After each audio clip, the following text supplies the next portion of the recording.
All right, so I basically added all of the rest of the ingredients in there, and that's the second take on the blender. I put another half cup of water, half cup of vinegar and another cup of water in there. So basically, I'm going to, scrape out the contents of the blender, and it's in the pot now. So this has to, I have to turn this on, and I'm going to, very, very gently simmer that, and, I gotta bring it to a boil. So I added 3 heaping tablespoons of sea salt. Two of them, sorry for the bad camera work here. 2 of them went into the blender, the second batch of blender. And I added the ice cubes again, 5 ice cubes again. So there's one more thing and I tasted it a tiny bit. It's actually really good. So it's not gonna kill you. It's not suicide, put it that way. It's hot. On a scale of 1 to 10, it's about a 7. So that also depends on how intense the peppers are. And it's also going to change a little bit after we get rid of some of the water, because we're going to saute this and it's going to separate. And I'll get back to you. Here's the final ingredients, guys. I was looking for tamarind. Now, if I had tamarind balls, the No Frills that I went to is mostly there's not very many ethnicities in Sutton and Beaverton in those areas, so they don't really carry a wide variety of kind of different things. So those guys never heard of tamarind before. Tamarind balls are good, but you could use this anyways, because this is mango coconut, and it's kind of like a tangy sauce. It's President's Choice mango coconut cooking sauce, and it's Thai. So this is going to get added to this, because in the ingredients, if you read it, it's got water, coconut, and then it's one of the higher ingredients right in there. It's got tamarind. So, and I wanted the tamarind balls because tamarind, it has a really, really tangy, kind of like a sour taste to it.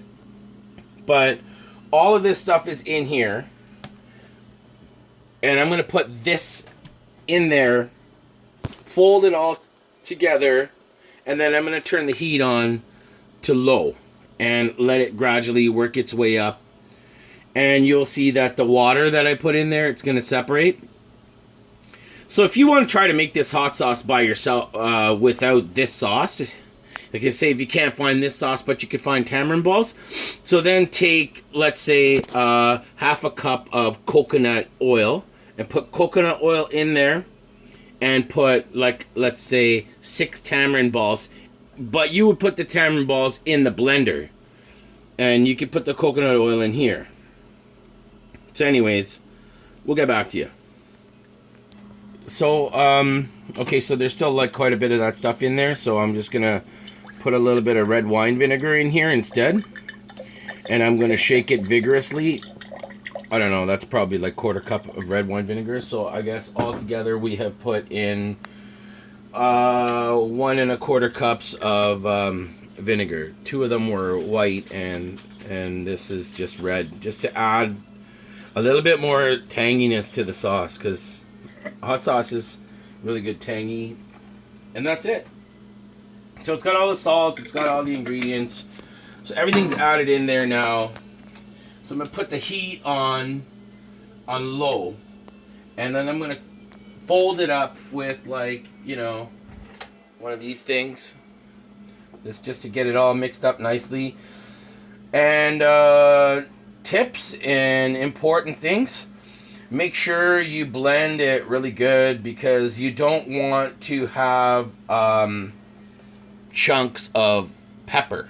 I mean, it's okay to have chunk of tomato, chunk of onion, chunk of anything, but you don't want a chunk of pepper. So anyways, I've sampled it, and yeah, it's an 8 out of 10 in terms of heat. We'll have to try it out once it gets a little bit less. So, you know, I'm just basically gonna have to clean up this area now because we got like some splashes of hot sauce and stuff like that. And I'm like, it's me and my son, the older one, who can eat the hot sauce. And he tried it out of the blender and he said it was really hot. I didn't find it really hot. I think I originally called it a 7. But when he tripped out, I said, okay, fine, we'll give it that extra 1. Call it an 8. So, we'll get back to you.